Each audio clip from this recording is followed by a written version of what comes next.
안녕하세요. 청소년들에게 꿈과 희망을 나누는 드림 멘토 스쿨 임팩트 천태혁입니다. 반갑습니다. 요즘 세상 사람들이 말합니다. 많이들 얘기하죠.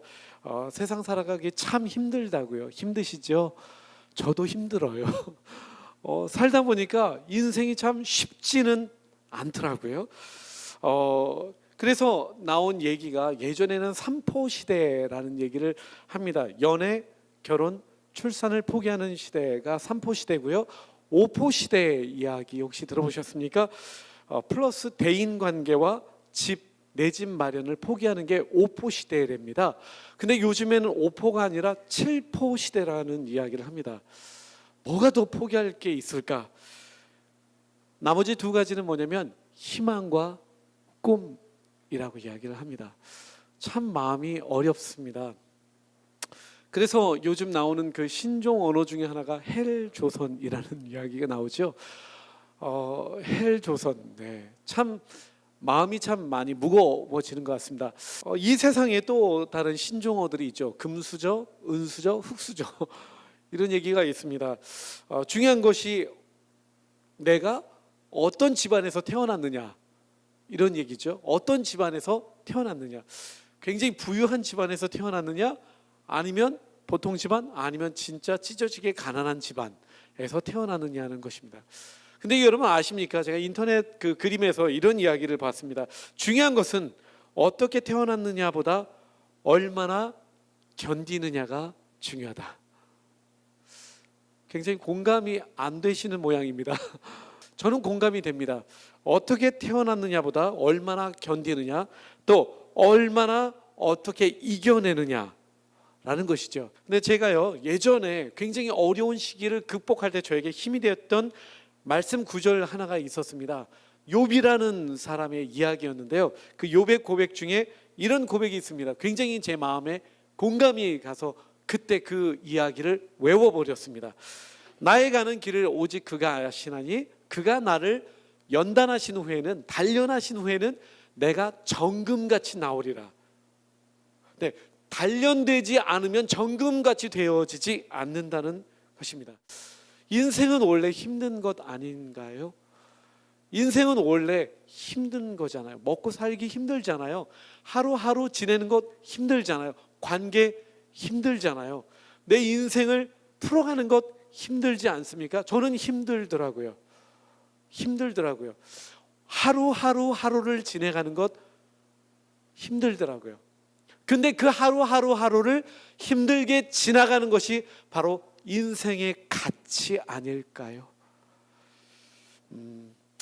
힘들기 때문에 기쁨이 배가 되고, 힘들기 때문에 희망이 배가가 되는 것, 저는 그게 인생이 아닐까라는 생각을 해보게 됩니다.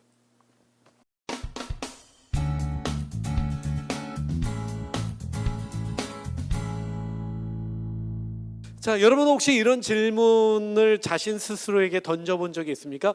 제가 청소년 때요, 굉장히 많이 고민을 했던, 정말 제 자신에게 던져보았던 그런 질문이었는데요. 만약 신이 있다면 왜 나를 이 땅에 태어나게 했을까? 이런 질문 혹시 해보신 적 있습니까? 저는 진짜 고민을 진짜 많이 해봤습니다. 제 출생을 잠깐 말씀을 드리면, 저희 어머니와 아버지가 만나셨겠죠. 그리고 사랑에 빠졌겠죠. 음악다방에서 만나셨어요. 자, 그렇게 만났고요, 사랑에 싹이 트이기 시작했고, 결국에 그 열매로 제가 태어나기 시작했습니다. 근데 그 바로 직전에 아버지와 어머니가 같이 사시는데 어머니가 기침을 하기 시작하십니다. 그리고 아프기 시작하셨습니다. 결국에 보니까 그때 당시에 이야기하는 법종 전염병에 어머니가 걸리셨다는 것을 알게 되었습니다. 저희 아버지는 장손이었습니다. 그리고 장래가 촉망되는 젊은이였습니다. 할머니가 굉장히 아끼는 분이셨습니다.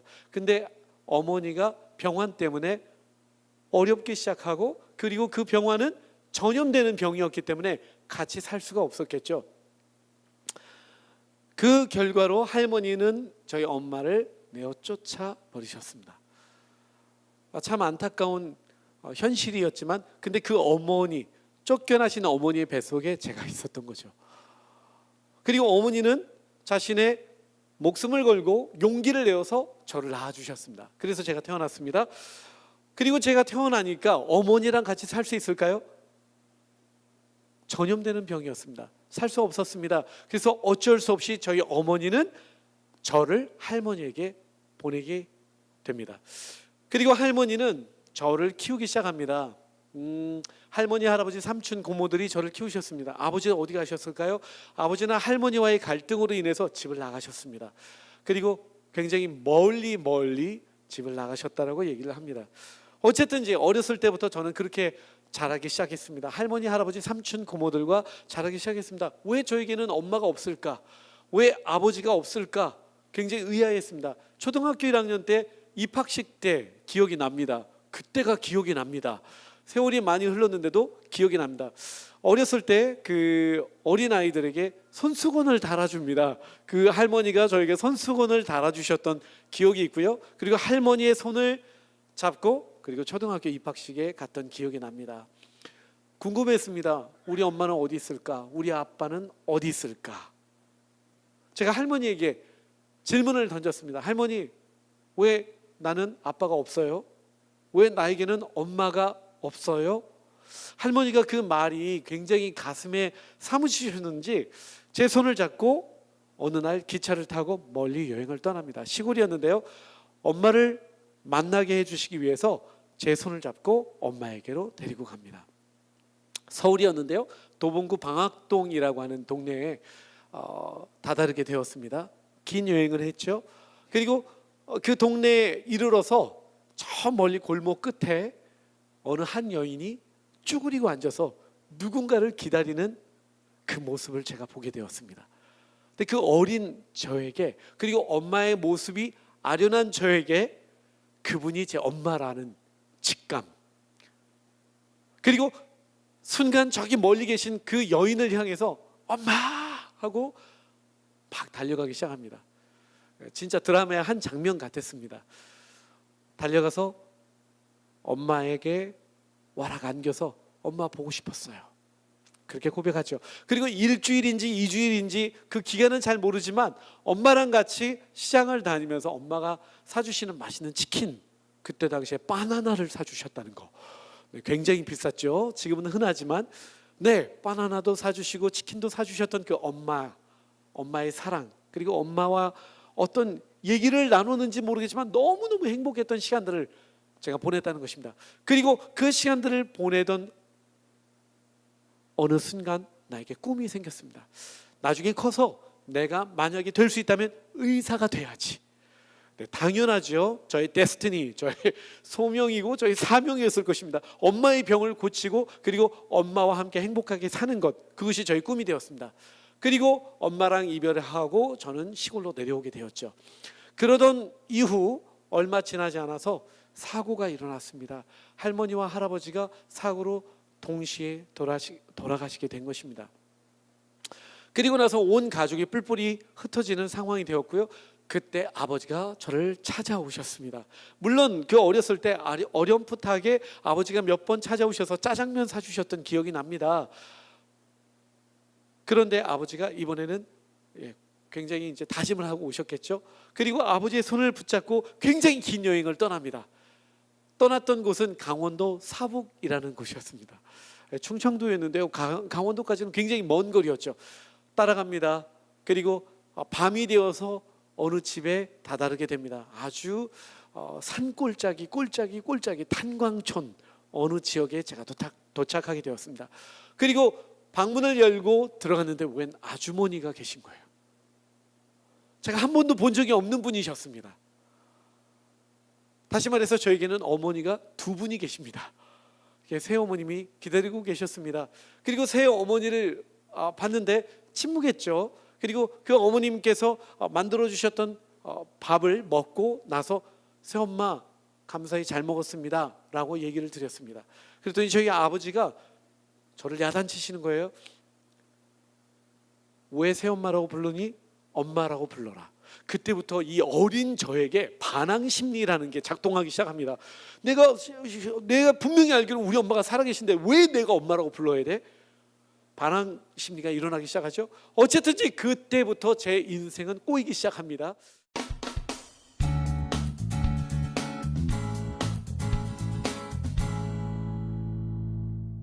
근데 저희 새어머님이 참 되게 어렵게 사셨던 것 같아요. 저희 친아버지죠. 아버지가 새어머니를 이렇게 많이 아껴주시지 않으셨던 것 같아요. 그리고 새어머니는 저희 아버지가 사랑했던 여인의 새끼, 저죠. 그 자녀를 키워야 되는 그런 어떤 본인이 원하든 원하지 않든 그 아이를 키워야 되는 그런 상황이 된 거잖아요.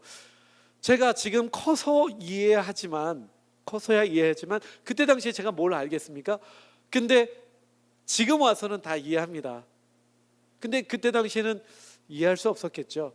그때 새어머니는 저를 사랑하고 싶어도 사랑할 수 없는 그런 뭐랄까 정말 안타까운 현실이었겠죠. 그리고 제 밑에는 동생들이 셋이 있어요. 그 동생들과 저와의 애매한 관계, 되게 힘든 상황들이 막 벌어지기 시작하죠. 저는 뭐랄까요, 저희 어머니의 뭐랄까 이렇게 얘기하고 싶지는 않지만 저는 그렇게 느껴졌어요. 화풀이의 대상. 그리고 저희 어머니는 저를 늘 연단해 주셨습니다. 어머니 그렇게 하고 싶지 않으셨을 거라고 제가 생각해요. 하지만 제가 얼마나 미웠겠어요. 그러니까 늘 말로 저를 축복하셨습니다. 오래 살라고. 나가 뒤져라 있어 얼른 너 때문이야. 늘 어머니 저를 이렇게 축복해 주셨어요. 제가 오래 살 것 같아요. 그리고 저를 연단해 주셨어요. 늘 매로 하루가 멀다 하고 매로 저를 야단치셔 주셨습니다. 제가 늘 잘했다면 그렇게 안 했겠죠. 근데 제 마음 안에 늘 반항 심리가 있었을 거예요. 근데 때로는 이해할 수 없는 그런 일들이 제 삶에 벌어지기 시작합니다. 학교에서 늦게 와도 야단 맞아요. 할 일이 많은데 왜 늦게 오냐고. 그리고 아파도 야단을 맞습니다. 매일같이 그렇게 야단을 맞는 제 삶. 어렸을 때 왜 난 태어났을까? 왜 태어났을까? 왜 이렇게 살아야 될까? 너무 힘들었어요. 근데 제게 희망이 있었죠. 한 가닥 희망. 엄마와의 했던 약속. 근데 그 엄마랑 했던 그 약속이 그렇게 제 삶을 그렇게 완전히 지탱할 수 있게 하지는 못했습니다. 왜냐면 그 현실이 너무 힘드니까요. 학교 갔다 집에 늘 오는 길에 언덕 위에 작은 교회 잠깐 들려서 오늘 안 맞게 해주세요. 이게 제 기도 제목이었어요. 너무 힘들었습니다. 어머니한테 맞는다는 게 너무 힘든 일이었어요. 그러던 어느 날 초등학교 2학년 때 첫 번째 가출을 합니다. 제 동생을 보는 게 제 유일한 자유시간이었어요. 그 동생을 보는데 없고서 이 초등학교 2학년 학생이 게임을 하는데 돌까기를 했어요. 없고 이게 안 되는 거예요. 잠깐 있어. 그리고 돌가게에 집중한 나머지 동생이 어디 갔는지 알 수가 없는 거예요. 동생 찾으러 온 동네방네를 돌아다니다가 찾을 수가 없는 거예요. 그래서 그날 친구네 집에 거짓말을 쳐서 하룻밤을 모면을 합니다. 다음날 아버지가 찾아오셨어요. 참고로 저희 아버지의 키는 185 정도 가십니다. 합기도, 검도, 유도, 태권도 고단자세요. 네, 굉장히 엄격하신 분이십니다. 저를 찾으셨습니다. 그리고 저를 데리고 가셨습니다. 저를 때리셨어요. 너무 아팠어요. 그 기억이 나요. 동네 사람들이 와서 말렸죠. 네. 그리고 방에 들어갔는데 저희 새어머님이 기다리고 계셨습니다. 새어머니에게 또 맞았습니다. 이게 제 삶이었어요. 매일같이 두려움 가운데 떠는 삶. 때로는 겨울에 정말 밖에 내보내시고 또 심부름 밤늦게 그 강원도 사북에 심부름을 보내시는데 너무 견디기 어려운, 저에게는 환난이요 역경이요 힘든 고난의 시간들이었죠. 매일같이 죽고 싶었습니다. 그래도 견뎌야 됐죠. 엄마랑 한 약속이 있으니까요. 그러던 어느 날 제 유일한 희망이었던 엄마의 사진 한 장 비닐에다 싸가지고 장판 밑에 감춰놓고 힘들 때마다 보아왔던 엄마의 사진 한 장, 새엄마한테 들킨 거예요. 제가 보는 앞에서 다 찢어버리셨고 그리고 니네 엄마 죽었어. 정말 마음이 무너졌습니다. 제가 너무 오랫동안 엄마를 보지 못했기 때문에 진짜 엄마가 돌아가셨을까, 정말 근심. 어쨌든지 마음의 소망이 점점 끊어지는 거예요. 그러던 어느 날 벼랑 끝에 올라갑니다. 그리고 우리 엄마가 죽었다면 내가 왜 살아야 돼? 벼랑 끝에서 떨어집니다. 굉장히 높은 벼랑이었어요. 거의 이 정도보다 더 높은 벼랑이었던 것 같아요. 다리만 죽도록 아팠습니다. 네, 이게 푹신푹신한 이 진흙 같은 흙이어가지고 이게 죽지 않고 살았어요. 밑에 자갈밭이었으면 저는 죽었을 것입니다. 어쨌든지 그렇게 자살 시도를 합니다. 그렇게 살다가 계속해서 방황의 시간, 어려움의 시간들이 제 삶에 계속 찾아오던 어느 날, 초등학교 5학년 때 엄마가 저를 찾아오신 거예요. 살아계신 엄마, 그 엄마가 제 눈앞에 나타난 거예요. 정말 이루 말할 수 없이 반가웠죠. 근데 제 손에 들려진 걸레, 저는 청소의 달인이에요. 청소를 너무너무 잘해요. 연단의 결과죠. 손에 걸레를 들고 있는데 엄마가 찾아오신 거예요. 감췄죠?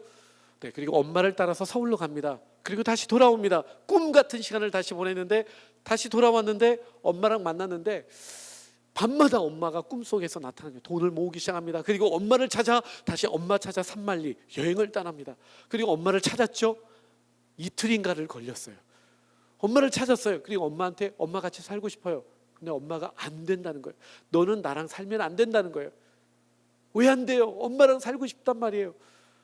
안 된다는 거예요. 그래서 제가 그때 어떻게 그동안의 삶을 살아왔는지 말씀을 드렸습니다. 그리고 1년이 채 못 돼서 엄마는 숨을 거두게 됩니다. 비석의 뒤에 아들 천태혁이라는 글귀를 남기고 엄마는 저 세상 사람이 되었습니다. 엄마가 돌아가셨다는 이야기를 들었습니다. 그리고 엄마를 찾으러 갔는데 엄마가 안 보이시는 거예요. 돌아가셨다는 얘기를 들었어요. 갔는데 엄마가 안 보이시는 거예요. 믿겨지지 않는 거예요. 어린 마음에. 중학교 1학년 때거든요. 엄마가 보이지 않는 거예요. 제 삶의 모든 희망이 다 무너졌습니다. 그때부터 제 마음 가운데 끓어오르는 원망과 저주와 분노, 주체할 수가 없었죠. 중학교 때 그렇게 하루하루를 살아갑니다. 그동안은 공부도 그래도 나름 잘했는데 성적은 바닥으로 내려가기 시작합니다. 그리고 늘 내 삶의 분노, 원망, 저주가 늘 끊이지 않기 시작합니다. 중학교 2학년 때인가요? 3학년 때는 제가 병에 걸렸다는 것을 깨닫게 됩니다. 엄마랑 똑같은 그 병. 고등학생이 됩니다. 고등학생이 되었는데 집이 멀어서 자취생활을 하는데 소위 말하는 일진들과 같이 어울려 살기 시작합니다. 친구들이 놀러 옵니다. 집안에 술 파티, 담배, 포장마차를 털고, 그리고 당구장에서, 오락실에서 제 인생을 허비하기 시작합니다. 그러던 고등학교 2학년 때 여러 가지 우연한 계기로 안 좋은 친구와 늘 그렇게 살다가 그 친구와 함께 서울로 상경하기 시작합니다. 공장 생활을 전전긍긍합니다. 그게 제 인생이었습니다. 거의 1년가량을 그렇게 방황합니다. 꿈이 없습니다. 희망이 없습니다.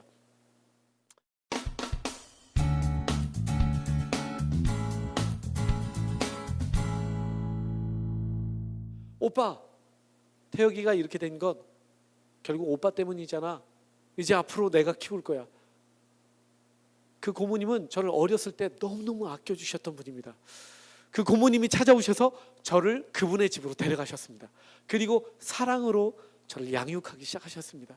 저에게 이런 얘기를 해주시더군요. 태혁아, 너 이뻐. 태혁아, 나는 널 사랑해. 태혁아, 너 얼마나 이쁜 애인 줄 아니? 저는 늘 제 삶에 제가 들어왔던 이야기는 나가 뒤져라, 너 때문이야, 못하는 모든 것은 다 저 때문이래요. 근데 그 고모님을 통해서 제가 들었던 얘기, 태혁아 너 이뻐, 태혁아 나는 너 사랑해, 그 이야기들. 그러면서 제 인생이 하루하루 바뀌기 시작했습니다. 교회를 나가기 시작했어요. 어느 날 설교가 들리는데 그 설교 가운데 한마디가 제 인생을 완전히 뒤집어 놨습니다. 하나님은 너를 사랑한단다. 제가 믿지 않았거든요. 저는 저주받은 인생이라고 생각했어요. 나 때문에 우리 엄마가 죽었다라고 생각했어요. 근데 그 한마디, 내가 사랑받을 만한 존재라는 것, 그 한마디, 그리고 제 인생을 누군가를 위해서 내가 쓰여질 수 있다면, 그리고 제 인생을 드리기 시작합니다. 그리고 그때부터 내 인생의 도전을 시작합니다. 저는 27살에 고등학교를 졸업했습니다. 고등학교 2학년 중퇴고요. 검정고시 2번 만에 합격했습니다. 그리고 사랑하는 아내를 만났습니다. 그 사랑하는 아내가 저에게 얘기를 해주더군요. 나는 당신을 사랑한다고. 저는 고등학교 중퇴자였는데 저희 아내는요 물리학을 전공한 사람이에요. 저에게 수학의 정석을 가르쳐 주신 분이에요. 영어 성문, 기초 영문법을 가르쳐 주신 분입니다. 결국 제가 공부하기 시작했고요. 그리고 검정고시를 봤죠. 그리고 유학을 떠납니다. 그리고 거기서 음악과 신학을 공부하죠. 한국에 돌아왔습니다. 경영을 공부했고요. 비즈니스를 공부했고요. 청소년학을 공부했고요. 청소년 상담 심리를 공부했고요. 평생 교육학을 공부하고 있어요. 그리고 또 다른 공부를 지금 또 도전하고 있습니다. 여러분, 한마디의 말, 사랑해. 한마디의 말, 너 이뻐. 한마디의 말, 너에게도 가능성이 있어. 이 모든 말 한마디, 그 희망의 말 한마디가 인생을 바꾸어 놓는다는 거 아십니까? 내가 때로는 힘들고 어려운 삶이라 할지라도요, 나에게는 그 한마디가 있다는 것입니다. 나도 이 세상을 살아갈 이유가 있다라고요. 그래서 제가 노래를 썼어요. 저에게 사랑을 고백해 준 그분의 사랑을 담아서 노래를 썼어요. 그 노래를 슈퍼주니어가 부릅니다. 노래의 가사는 이렇습니다. 아주 먼 옛날 하늘에서는 당신을 향한 계획이 있었죠. 하나님께서 바라보시며 좋았더라고 말씀하셨네. 이 세상 그 무엇보다 더 귀하게 나의 손으로 내가 너를 창조하였노라. 내가 너로 인하여 기뻐한다. 내가 너를 사랑한다. 그래서 제가 그 노래를 썼어요. 제 장인의 생일 축하곡으로 쓴 거거든요. 근데 그 노래가 사람들의 입에서 입으로 전달되기 시작했고, 그 노래가 이제 전 세계에서 불려요. 저 깜놀이죠. 굉장히 많이 놀래요. 어느 나라를 가도 제 노래를 부르더라고요. 여러분, 인생은요 누구에게나 희망이 있다라고 저는 믿어요. 제 인생의 사랑을 깨닫고, 아, 나에게도 가치가 있구나, 나에게도 사랑이 있구나, 나도 사랑받을 만한 존재구나, 아, 나도 쓰임받을 수 있는 존재구나, 그것을 깨닫는 순간 나에게도 누구에게 또 다른 희망이 될 수 있다는 것을 깨닫게 됩니다. 여러분, 내가 그 사랑으로 채워지면요, 그 채워진 사랑이 흘러가게 돼 있습니다. 도종환 씨의 이런 시가 있더라고요. 흔들리며 피는 꽃. 흔들리지 않고 피는 꽃이 있으랴 이 세상 그 어떤 아름다운 꽃들도 다 흔들리며 피었나니 흔들리지 않고 가는 사랑이 어디 있으랴. 이 세상 그 어떤 빛나는 꽃들도 다 젖으며 피었나니 바람과 비에 젖으며 꽃잎 따뜻하게 피었나니 젖지 않고 가는 삶이 어디 있으랴. 세상은 다 힘들고 어렵습니다. 그리고 때로는 그 과정을 우리가 묵묵하게 견뎌내야 되기도 하고요, 또 이겨내야 되기도 합니다. 또 우리에게는 이길 만한 충분한 힘이 있습니다. 왜냐하면 우리는 소중한 존재니까요. 우리는 사랑받을 만한 존재이니까요. 우리는 이 세상에 단 하나밖에 없는 아주 특별한 존재들이니까요. 우리는 능히 이겨낼 수 있으니까요.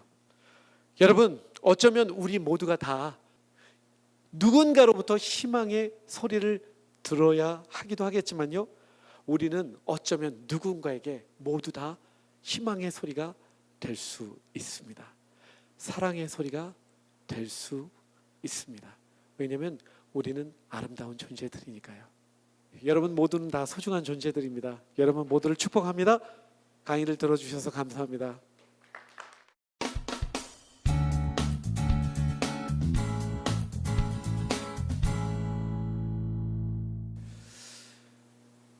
괜찮아, 잘 될 거야 라고 하는 막연한 믿음보다는 진짜 나는 할 수 있어 라고 하는 믿음, 자기 자신에 대한 믿음, 그리고 그 믿음만 가지고 끝나는 것이 아니라 그 믿음과 함께 열정의 도전, 이 두 가지 꼭 잃지 말고, 처음에 다 그 어떤 누구도 한 번도 가보지 않은 길, 한 번도 해보지 않은 것을 하는 거거든요. 그러니까 부딪히라고, 믿음과 열정을 가지고 부딪히라고 꼭 얘기해 주고 싶습니다. 네, 난 이 세상 단 하나밖에 없는 소중한 존재라는 걸 알기에, 또 누군가에게 내 삶이 희망의 노래가 될 수 있음을, 그 희망의 노래를 나누기 위해 살아갑니다. 왜냐하면 인생은 값진 선물이기 때문입니다. 아까 강연 중에 제가 놓친 부분이 하나 있는데요, 제가 소중한 존재라는 것을 깨닫게 되었을 때 저희 새어머니를 용서하게 되었고 또 용서를 구하게 되었습니다. 그리고 아버지와의 관계도 모두가 다 회복이 되었습니다. 꼭 나누고 싶었습니다. 감사합니다.